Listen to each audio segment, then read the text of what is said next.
Chocolat. C'était trop stylé juste pour un mec qui mange un brownie. Salut à vous. Du coup, on se retrouve avec Ramjas et Logi pour faire une petite dégustation. Donc, on est à Lyon et on a entendu parler d'une spécialité. Vous l'avez peut-être deviné, les Lyonnais. Parce que. C'est de la défaite. Allez, l'OM. Un peu violent. Un peu connu. Il attaque. Une brioche au praline. Voilà. Donc, on n'a jamais goûté ça. Vous avez déjà goûté, vous? Jamais. Déjà un peu goûté. Oui, peut-être. Mais Je je dis non, je vais goûter, t'inquiète. C'est un mytho, lui. C'est un expert des des. En fait, c'est un Big Mac, en fait. C'est un prend. J'avoue. Quand on vient croquer, ça se mange comme ça, les gars. Avec le plastique. Chocolatine. Oui. C'est la démarche éco-responsable, c'est-à-dire que tout se consomme. Exactement. Donc, on remarquera la sobriété dans l'emballage. Packaging. Waouh. Première remarque, le prix est exorbitant. Première remarque, je suis à découvert. Sur 6,50. Je me suis endetté pour faire cette vidéo. Vas-y, je prends un premier bout, les gars, de la taille que vous souhaitez. C'est catastrophique, c'est On dirait de catastrophique. la tomate à l'intérieur. Moi, je m'attendais pas à ce qu'il y ait une assiette. Ok, vas-y, je goûte avec vous. Ah, attends. Parce qu'il y a toute la Vas-y, praline. Toute la praline qui. Là, que ton truc. Vas-y, passe, gamin. C'est le seul VX qu'on a pu vous offrir. C'est le cascadeur qui arrive. Tiens. Putain, c'est un carnage. C'est un carnage. C'est pas facile. Hein. Alors, ça dit quoi? Ça dit quoi, l'équipe? Franchement, c'est bon. Merde, tu t'es tombé par là. Hop, c'est moins 3 secondes, hein, c'est la règle des 3 secondes. Je suis pas sûr que cette règle existe. On invente un nouveau concept en fait. On goûte dans la rue et à chaque fois on goûte une nouvelle spécialité de chaque clip. Vas-y. Et on parle d'un truc qui n'a aucun rapport après. Moi, j'aurais des calissons avec ça. Ah ouais, j'avoue, de ouf. Prochaine vidéo, calisson. Abonnez-vous, mettez la cloche. Le like. Si vous voulez qu'on teste les calissons, on veut plus de 5 pouces bleus. La vidéo pour lesquelles ils sont s'affiche juste en haut à droite de l'écran. À droite. Ouais, ah ouais, bien vu. Hein. Ce sera là en plus. Il est fort, il a Il l'habitude. fallait que je réfléchisse d'abord. Non, la droite de E. Là. Putain, vraiment, ouais. La croûte là, elle s'est frite de ouf. J'aime bien. Alexandre, un extrait maintenant de Mister V qui rentre avec une dyslexie. On est obligé de trouver un monteur qui s'appelle Alexandre. Le monteur, C'est vraiment. juste le monteur fait ça. Le monteur s'affiche même dans l'écran. Il y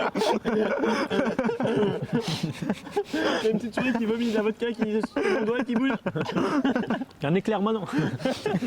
Une explosion là. Putain, et ils se rendent pas compte mais le nombre de cours d'effets spéciaux que je devais apprendre pour faire ces conneries.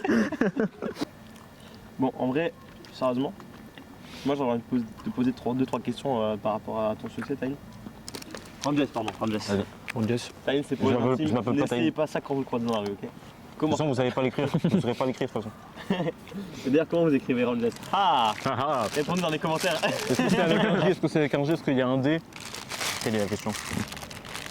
On est en live, je rappelle. Donc, tous tes spectateurs. C'est le gimmick. Ce sera le jingle. Vas-y, c'est la cam. Cool. Alors, premièrement, comment ont été tes débuts? Comment est-ce que finalement t'es arrivé à la France, un incroyable talent?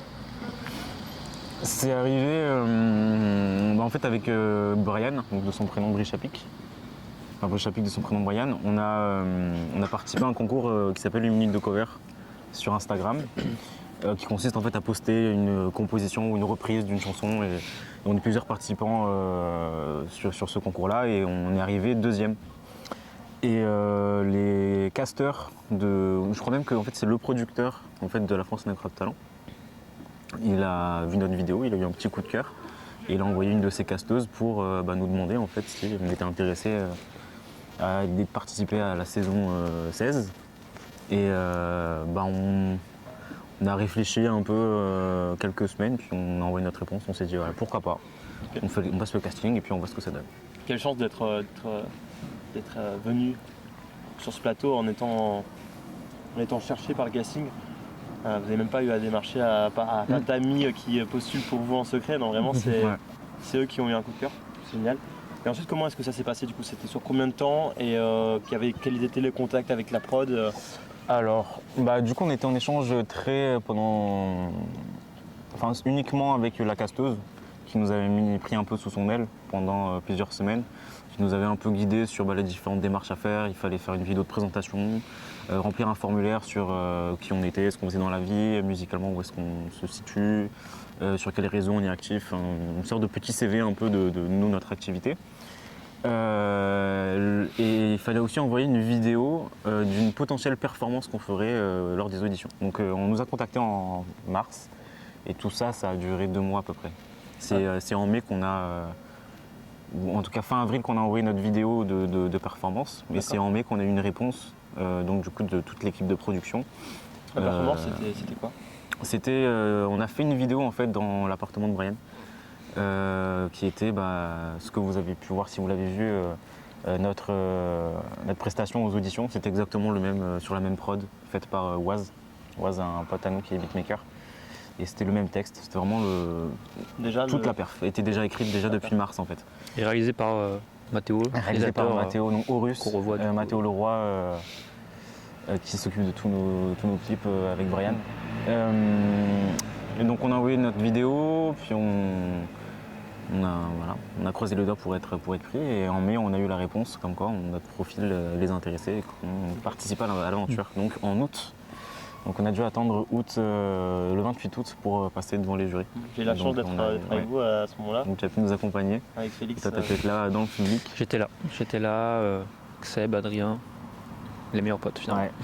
Toute la team. Soutien. Et puis voilà, c'est le 28 que du coup toute la préparation se jouait sur un one shot le 28 août. Ok, donc vous êtes monté sur Paris et ça s'est fait sur combien de temps sur la journée du coup? Ça s'est fait sur, oui. Alors toute la journée du 28, on a eu pas mal de petites. Ça a été découpé en plein de petites séquences en fait. On a eu des shootings, on a eu des séquences interviews aussi parce qu'il faut alimenter en fait l'émission et créer, c'est le cœur de la télé, créer un peu un attachement aussi avec les candidats, donc raconter notre histoire, comment nous on s'était rencontrés avec Brian, même interagir avec d'autres candidats. Parce que c'était vraiment c'était cool, c'était un peu familial. On a pu échanger avec pas mal d'autres candidats. C'est la conclue, mais on était tous là un peu dans le même bateau pour le même amour de l'art, tu vois. Donc c'était franchement très intéressant. Et puis il y avait les maquilleuses, il y avait la partie coiffure. Donc toute la journée en fait, on avait tout un programme, puis des répétitions et enfin notre prestation en fin de soirée. C'est quoi ton souvenir le plus marquant sur ce tournage? Je pense que mon souvenir le plus marquant c'est la fin de la prestation, quand je vois tout le monde se lever. On voit dans les images, je chiale directement. J'étais touché par. J'ai eu un moment de redescente parce qu'il y avait une pression énorme pendant des mois accumulée. Et là j'étais en mode c'est bon, c'est fait. On a tout lâché, on a montré ce qu'on savait faire. On ne sait pas ce que ça va donner, on ne sait pas si on va nous envoyer à l'étape suivante, mais en tout cas voilà, on avait fait de notre mieux et ce sentiment de travail bien fait, de travail qui porte ses fruits, juste de voir cette réponse du public comme ça me suffisait en fait. Et c'est là où je me suis dit ok, la musique, en fait c'est plus que de la musique, il y a quelque chose d'autre. Et il y a eu le jury aussi, avec Eric Antoine. Et puis, oui, évidemment, il y a le jury derrière qui nous a balancé des mots tellement, c'était bienveillant, c'était très bon retour. C'était flatteur et on se sentait tout petit face à ce qu'ils nous disaient. Donc franchement, de voir le feedback, le retour, la réponse qu'on avait des gens en face de nous, c'est le meilleur moment, je pense, de la journée. Ouais. Ok. Et est-ce que le jury t'a spécialement marqué? Je pense peut-être à Eric Antoine. Eric Antoine, dès le début, en fait, avant même qu'on se présente, dans son regard et même dans sa manière de nous aborder, il y avait quelque chose de très. On dirait qu'on était ses potes et ça c'était vraiment rassurant. Et puis ça a continué en fait derrière après notre prestation, il est resté dans ce côté très doux, très. Je vous emmène un peu dans ma bulle et on discute. Et je pense que c'est celui qui vraiment nous. C'était un plein de douceur ce mec. Et ouais, franchement, très marquant, ce grand gars. Ok. Et du coup après, vous étiez pris pour la finale. Il y a eu combien d'écart de temps entre, c'est pas forcément le même temps entre les deux émissions à la télé. Il y a combien de temps entre ces deux émissions? En combien de temps est-ce que vous avez fait votre nouveau son? Alors déjà, il faut savoir que, donc, comme je l'ai dit, l'audition c'est le 28 août, mais ça a été diffusé en octobre. Donc au moment où on a eu notre Golden Buzzer, on avait déjà 3 mois et demi pour se préparer pour la finale. Il se trouve qu'en fait, avec Brian, on a voulu anticiper les choses parce que moi, directement en fait, après l'audition le 28, je reprenais les cours. Donc ça aurait été très compliqué de préparer une potentielle demi-finale ou finale en parallèle des cours. Donc on a vraiment voulu s'avancer, anticiper. On ne sait jamais. Et en fait, j'avais déjà écrit un couplet pour la demi-finale qui est celui du coup, que j'ai fait pour la finale. Et en revenant du coup sur Paris pendant le mois d'octobre, on s'est dit qu'on allait pousser à fond cette ébauche de texte qu'on voulait faire pour la demi-finale. Et que voilà, Félix allait se baser là-dessus pour faire une prod incroyable. Donc on a mis plus de 3 mois et demi finalement pour le faire parce qu'on avait déjà un peu écrit avant. Ok, et à ce moment-là, tu étais où? Tu étais sur Lyon, tu étais sur Paris? J'étais sur Lyon du coup pour mes études. Pendant toute la préparation avant l'audition, j'étais sur Aix parce que je faisais encore mes études sur Aix, puis il y a eu les vacances. Et après, à partir de septembre, j'étais sur Lyon. Donc je faisais pas mal d'allers-retours sur Lyon et Paris pour faire de la musique avec Brian, pour se préparer pour la finale. Même lui, il est venu avec toute la team sur Lyon pour tourner un clip. Et voilà, ça a été des allers-retours entre Lyon et Paris, jusqu'à la finale. Et à la finale, c'était comment? T'avais moins de pression parce que tu connaissais déjà un peu plus le monde des plateaux ou est-ce que c'était toujours... c'était encore plus de pression parce que c'était une finale? Honnêtement, j'avais moins de pression parce que il y avait ce côté exercice qu'on connaissait déjà, donc de se présenter sur une scène et de montrer ce qu'on sait faire. Il y avait moins de public aussi pendant la finale, même si on était en direct, on le conçoit pas forcément en fait. C'est juste une caméra qui est devant toi et pendant les auditions, on avait aussi cette caméra, donc on sait que ce qui aurait été fait sur scène serait diffusé à la télé dans tous les cas. Donc ça, c'était un peu mis de côté dans mon esprit. La seule pression que j'avais, c'était je voulais pas décevoir, je voulais pas parce qu'on avait créé une attente en fait avec l'audition. Ça a été relayé sur beaucoup de réseaux sociaux, on a eu beaucoup de messages de gens qui nous soutenaient, comme si on avait une seconde famille qui se créait. Et c'était fou en fait ce qui se passait pendant les auditions. Et on avait pour toute l'énergie que certains ont mis, parce qu'il y a eu des comptes fans, il y a eu des gens qui nous partageaient tout le temps, qui nous envoyaient plein de messages. Vous avez une communauté maintenant. Vous avez une communauté qui en fait, pour cette développée, communauté aussi, voilà, on avait envie de leur montrer qu'ils n'avaient pas misé sur nous pour rien, tu vois. Et on a voulu aussi confirmer par rapport à ceux qui n'étaient pas forcément convaincus de notre prestation à l'audition. On avait envie de montrer et regardez ce qu'on sait faire d'autre aussi. On va vous toucher sur un autre angle, on va vous toucher avec un autre sujet. Et on avait envie de rassembler d'autant plus en fait. Okay. Donc c'était moi c'est sur ce point-là que j'avais les impressions. Okay. Et du coup pour votre seconde prestation dans la finale, tu étais contente de ce que vous alliez faire? J'étais mitigé honnêtement sur la finale. Par rapport à ma prestation, moi Brian il a été impeccable techniquement. Là je parle vraiment techniquement. Émotionnellement je me suis senti bien. Mais je pense que j'ai eu des petites lacunes. À un moment donné, j'ai un peu bégayé, donc j'ai pas été satisfait à 100% de ma presta. Mais je pense que je compare aussi beaucoup avec ce qu'on avait fait aux auditions, qui avaient été quasi parfaites. Là, c'était un peu moins parfait, mais je pense que c'était quand même très très très bien ce qu'on a fait et je suis vraiment fier de nous. Mais ouais, sur ce petit point technique, j'avoue que je suis un peu perfectionniste et ça me titille un peu l'esprit, mais c'est pas très grave. C'est du détail. Ça serait peur. Ça serait peur.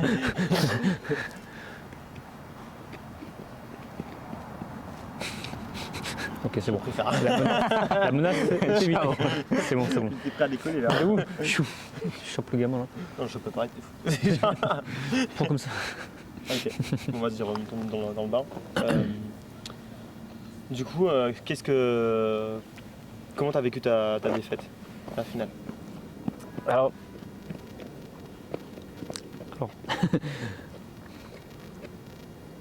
Comment t'as vécu la défaite là? Déjà, je ne parlerai pas de défaite, en vrai, ni d'échec. pour moi, la finale, c'était juste du bonus. Donc en fait, qu'on gagne ou qu'on gagne pas, c'était de l'expérience, c'était une leçon de vie, c'était un plus énorme. Mais pour répondre à la question, comment est-ce que j'ai vécu du coup le fait qu'on n'ait pas gagné, ça a été dur dans les premières minutes parce que je t'avoue qu'il y a quand même le Rangers compétiteur qui est là. Et j'aurais voulu au moins faire partie des 5 derniers, ne pas faire partie des 8 premiers qu'on balaye de la scène. J'aurais vraiment voulu être dans les 5 derniers. Mais c'est tout en fait. Pour moi, il y avait déjà un après qui se construisait. On avait une belle promesse. C'était juste un chapitre de terminé et un autre qui s'ouvrait en fait. Mais c'est tout. Qu'est-ce que c'était un mot à dire à l'équipe gagnante, donc la chorale de Saint-Cyr, qu'est-ce que tu leur dirais? Félicitations. Votre geste est fou, je pense, d'avoir donné ces 100 000 euros à des familles de blessés de guerre ou je sais plus, des défunts, les femmes défuntes. Et c'était mérité. Je pense que n'importe quel candidat qui aurait participé aurait mérité les 100 000. Après, moi j'avais aussi mes favoris. J'aurais voté pour quelqu'un d'autre. Vas-y, tu peux le dire. C'est qui? Ouais. J'aurais voté pour Mega Unity, Ok. qui sont arrivés deuxième et qui méritaient 100 fois plus que tout le monde. Vraiment pas que du cœur de Saint-Cyr, même nous, je pense qu'on était du pipitia à côté de ce qu'ils ont fait. Les mots sont durs. Les mots sont très durs. Les termes sont dits. Non, parce qu'en vrai, faut être honnête, ils sont très forts. Et Matteo Turbelin aussi, qui, je pense, a eu l'audace de venir avec lui et son Diabolo. Ah oui, et son oui. personnage. Je trouvais ça fou. Rangers, tu nous as dit que tu avais commencé sur Instagram, tu avais rencontré Brian justement, Brichapic. Ouais. Et moi j'aimerais revenir avant du coup, Ok. sur ton palmarès un petit peu. Est-ce que tu peux me dire qu'est-ce que tu as pu gagner comme concours ou participer? Alors je faisais des concours du coup sur Insta. J'ai commencé avec des tout petits concours parce que au départ, tu vois, t'as pas trop de crédibilité pour les gens qui te postent en fait sur les comptes de concours. Ouais.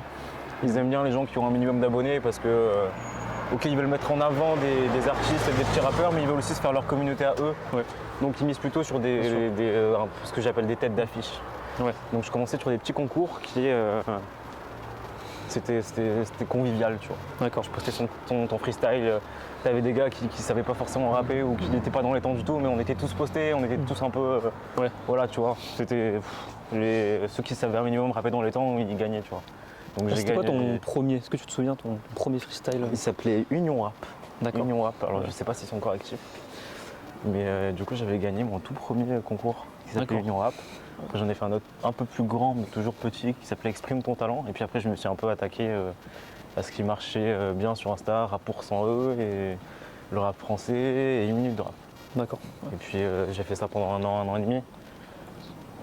Ouais. Et j'ai fait quelques podiums, plusieurs finales et c'était un franchement très bon exercice de faire des freestyles. Ça m'a appris à diversifier un peu mon écriture, toucher un public plus large, essayer des nouvelles choses aussi parce qu'il y a des petites tendances aussi dans les concours. Des fois, t'as la période un peu amour qui marche plus ou sad et des fois un peu plus drill, banger. Donc j'ai un peu touché à tout et ça m'a permis de découvrir un peu ce que moi j'aimais faire. D'accord. C'était franchement cool à faire. Mais du coup, les concours, ce qui est dommage, c'est que il y a eu beaucoup de gens, il y avait un peu tout et n'importe quoi. Finalement. Oui, c'est vrai. Et notamment tout côté mise en scène qui était un peu mis en avant. Du coup, qu'est-ce que tu penses de ça? C'est qu'à un moment donné, en fait, les gens se rendaient compte que tu obtenais beaucoup plus de votes parce qu'en fait, ça marchait avec les likes. En gros, c'était celui qui a plus de likes a le plus de votes, donc va en finale. Et en fait, plus tu faisais quelque chose qui était mis en avant par l'algorithme, plus tu gagnais des votes. Parce que ça dépassait même en fait le cadre du compte, ça allait dans les suggestions de tout le monde, tu vois. Ouais. Et quand il y a une mise en scène, quand il y a un truc un peu viral qui fait le buzz, forcément ça fait des vues, ça fait des votes, ça fait des likes. Et donc les gens gagnaient comme ça. Et donc ça mettait plus du tout en avant la création, le côté purement artistique, c'était vraiment la mise en scène et le décor ou tout le personnage que le rappeur incarnait. Et je trouvais ça vraiment dommage. Même moi, un mois, enfin, à une certaine petite période, j'ai failli tomber là-dedans. J'ai fait une petite mise en scène aussi. On s'en souvient. Avant un Bien sûr. freestyle. Oui. Et franchement, j'étais un peu déçu de moi après, donc j'ai pu tenter de faire un truc comme ça. Mais pour te dire que même moi, j'ai fini par essayer de me rentrer un peu dans Et les oui, clous tu voulais rentrer dans, bien sûr, dans les cases. de ça, quoi. Mais ça t'a quand même permis d'avoir comme ça une petite communauté qui se développe. Parce que du coup, tu avais atteint, je crois que les 7000, 6000 abonnés, je sais plus, Ouais. 8000. Ouais. J'ai monté jusqu'à 6000. Ouais, bah. Après, communauté, je sais pas si on peut parler de ça. J'avais beaucoup de gens qui me suivaient, Ouais. mais qui étaient abonnés. Mais le petit problème en fait avec ce genre de commu, c'est que c'est des gens qui s'abonnent sous le coup un peu du buzz du moment. Oui. Parce qu'en fait, c'est des concours qui sont Pas- mensuels. oui. Donc Bien ils sûr. s'abonnent à toi à une certaine période, mais ils t'oublient un peu après. Ils restent encore Ouais. abonnés parce qu'ils t'ont un peu zappé.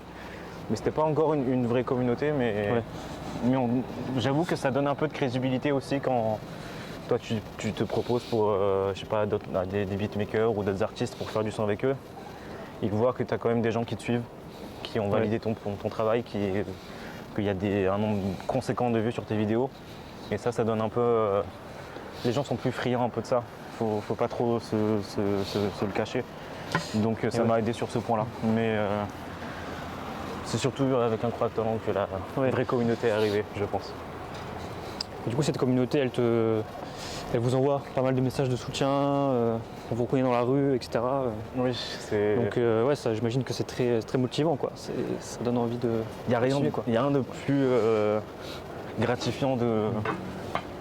Ouais, je disais, il n'y a rien de plus valorisant que que ton travail soit reconnu et apprécié par beaucoup de gens. Et en plus, ça dépasse un peu le cadre musical. J'ai l'impression que les gens se retrouvent vraiment dans nos textes.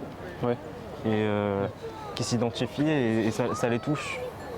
Parce qu'on a raconté un truc très difficile sur notre passé. Et la détresse étudiante, tu vois, il y a beaucoup de gens qui l'ont vécu. On se reconnaît là-dedans. Et on a eu bien sûr. beaucoup de témoignages de gens qui ont failli passer à l'axe, tu vois, pour mettre fin à leur jour, qui ont vécu la même chose que moi, l'échec à l'école, parce que le confinement n'a bien pas sûr. aidé. Et donc il y a un vrai échange qui se fait avec eux. Ouais. Et donc Vous êtes très proche on de est votre vraiment communauté. très content de ça, ouais. Franchement, je pensais pas que ça prendrait des proportions comme ça. Qu'il y aurait quelque chose de vraiment familial avec ces gens-là. Je trouve ça Est-ce que tu réponds à tout le monde en DM? question tabou. Non, avec les cours, j'ai pas pris le temps Non, de mais le bien faire, sûr. j'arrive pas. Mais j'essaie de répondre à une bonne grosse centaine, mais il y en Ouais. a 10 fois plus qui sont dans mes demandes. Ouais. Je répondrai petit à petit, même si c'était il y a 2 mois que j'ai reçu le message, je répondrai un minimum parce que je trouve ça très cool qu'ils nous aient envoyé un message pour nous dire qu'ils aimaient ce qu'on faisait, ce qu'on fait. Donc voilà. Ce sera coupé au montage, bien sûr. J'espère. Bien sûr. On se décale. Randjes, en fait, c'est mon nom de famille, Randrézy, si je devais le prononcer en français. Mais bien prononcé en malgache, ma langue natale, c'est Randjes. Une énorme expérience musicale parce qu'il y a eu énormément d'échanges. Pas seulement dans le cadre juste de la musique, mais avec d'autres artistes qui étaient du coup qui faisaient d'autres choses, des jongleurs, des danseurs, des gens qui avaient plus ou moins d'expérience déjà dans la télé ou dans le showbiz ou même juste dans leur domaine artistique, avec des gens du stylisme, avec des gens purement de la télé. Et j'ai énormément appris aussi à gérer un peu ce petit stress parce que je ne connais pas du tout le monde de la télé, donc j'avais beaucoup d'appréhension et ça m'a fait du bien de parler un peu avec des gens de vraiment divers domaines. Brice Chapic et moi, on est comme 2 frères, dans la vraie vie comme dans la musique. On se complète. Lui, c'est la fougue, c'est la puissance, c'est l'énergie.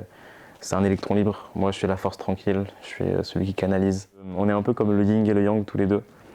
Et on a cette entente qu'on a dans la vraie vie, elle se calque carrément dans ce qu'on fait dans la musique.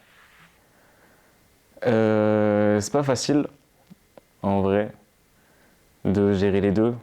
parce que j'ai toujours eu l'intention de faire tout à 100%. Mais c'est compliqué d'être à 100% dans les études et à 100% dans la musique. Mais j'essaie de trouver mon équilibre et Brian est là pour m'aider dans le son. Et je suis aussi bien accompagné dans mon entourage à la fac. Donc petit à petit, je commence à prendre mes marques.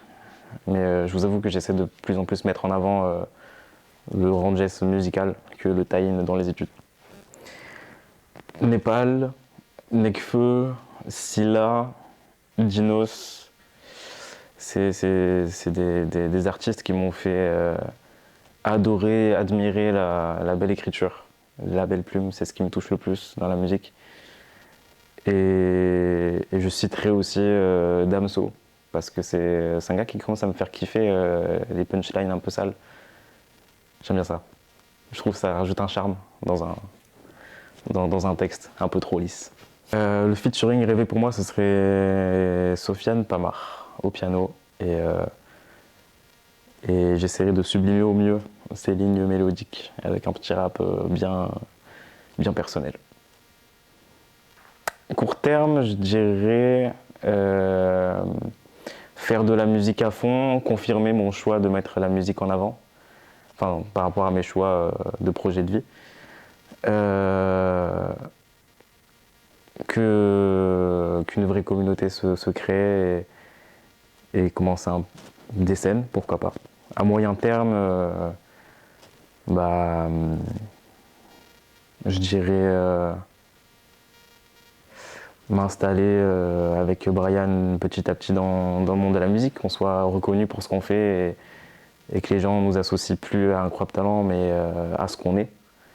Et à long terme, faire une belle tournée. Ils sont sincères, ils sont profonds. Et si vous kiffez les jolies mélodies, c'est pour vous, c'est fait pour vous. Et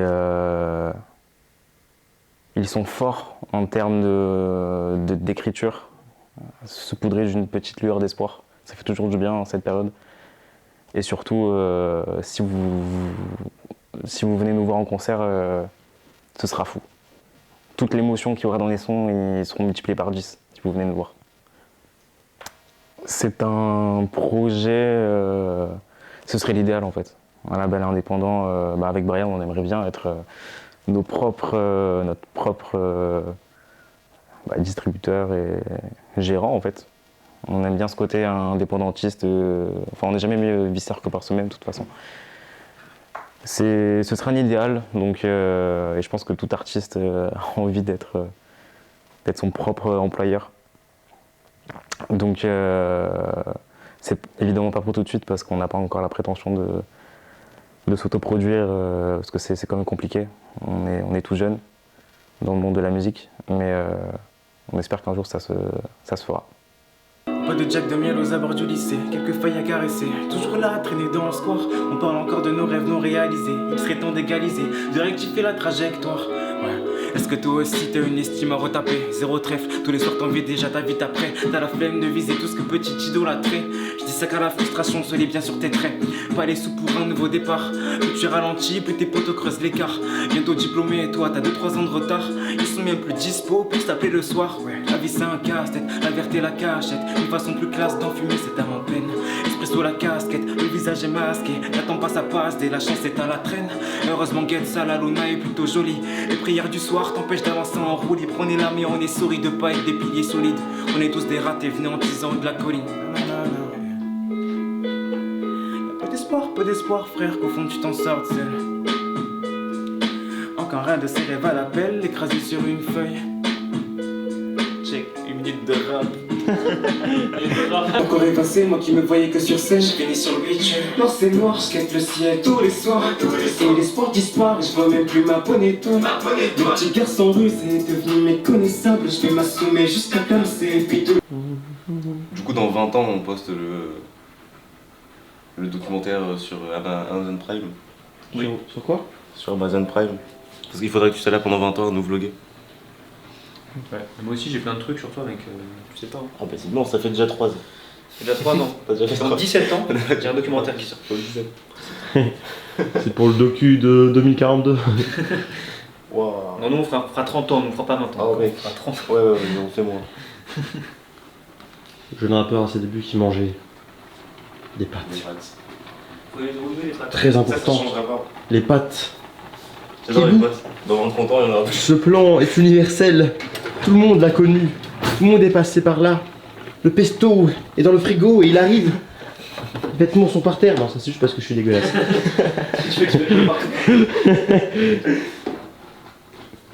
La vaisselle est faite, par contre, ça, c'est pas universel. Et ça, c'est bien. On peut. Ça, c'est bien. Là, on est bien. Je fais 500 grammes de pâtes. Je me suis dit, T'inquiète, j'ai fait pareil dernièrement.